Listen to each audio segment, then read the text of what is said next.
Good morning after a long time welcome back. आज बाड़ीते आमी are bone एकाई, ताई भाबलाम सारा दिनेर कर्मकाण्डगुलो शेयर करा जाक। काल बेला उठे एकदम फार्स्ट थिंग प्रेयार करेई चले आसि छादेर एई खोला बारान्दाटाय। এই ওপর থেকে বাইরের দৃশ্যগুলো দেখতে খুব সুন্দর লাগে। আমাদের বাড়ির চারপাশে শুধু সবুজ সবুজ আর সবুজ, গাছপালার কোনো অভাব নেই, তাই মনের শান্তিও ব্যাপক থাকে।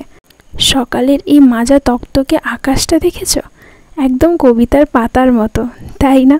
ব্যাস এসব দেখতে দেখতেই যে আমার কত সময় বেরিয়ে যায় আমি নিজেই বুঝতে পারি না। এই যে এদিকে আমি হাই, এরপর নেমে এসে ব্রাশে কোলগেটটা লাগিয়েই আমার আত্রাঙ্গিসা হিন্দুস্তান পাকিস্তান জুতো পরে আমি গেলাম আমাদের বাড়ির বাগানে একখানা বেশ উদ্দেশ্য সাধনের জন্য, যেটা হলো আজকে রান্নার জোগাড়। মানে আমি বাগানের জিনিসপত্র থেকেই আজকে রান্নাবান্নাটা চালিয়ে নিতে চাই।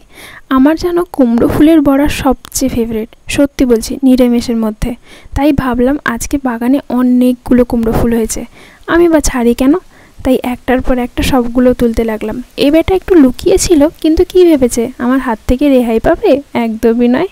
এতক্ষণ আমি ওই ওপরের জায়গাটায় দাঁড়িয়েছিলাম, যেখান থেকে নিচের ভিউটা কিছুটা এরকম দেখতে লাগছিল। এখানে বাবা মা নিজেদের সন্তুষ্টি মতো এত গাছ লাগিয়েছে যে নাম নিয়ে শেষই করা যায় না। এরই মধ্যে কয়েকটা দেখাই চলো। আপাতত স্টকে আছে কচি ঝিঙে, খুব কচি ঝিঙে, যার কিনা এখনো ফুলই ঝরে পড়েনি, আর একদম ডগমগিয়ে বেড়ে চলা কুঁদলির গাছ।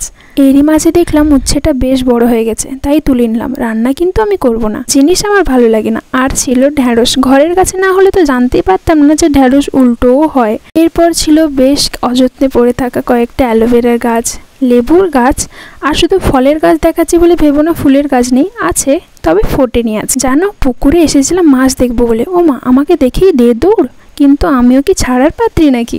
বসেই রইলাম সেখানে। বেশ দেখতে পেলাম এদেরকে। বোন তার কোচিং থেকে বেস্ট স্টুডেন্ট হিসেবে পেয়েছে এই বোর্ডটা, মজা তো বানতা হ্যায়।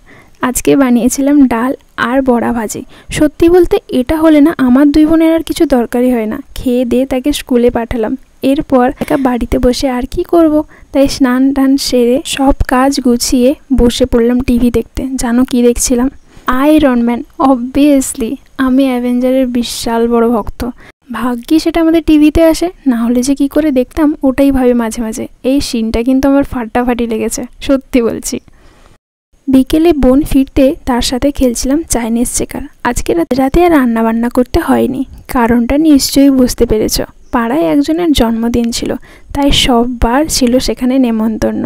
আমরাও গিয়েছিলাম নেমন্তন্ন বাড়িতে, যেখানে খেয়ে এলাম এই লুচি, ঘুগনি, জন্মদিনের কেক, পায়েস, মিষ্টি। ব্যাস এই খেয়েই পূর্ণিমার চাঁদ দেখতে দেখতে দুই বোনে গল্প করতে করতে ফিরে এলাম বাড়িতে। গল্প এটাই হচ্ছিল যে আজকের দিনটা মন্দ গেল না, তাই না?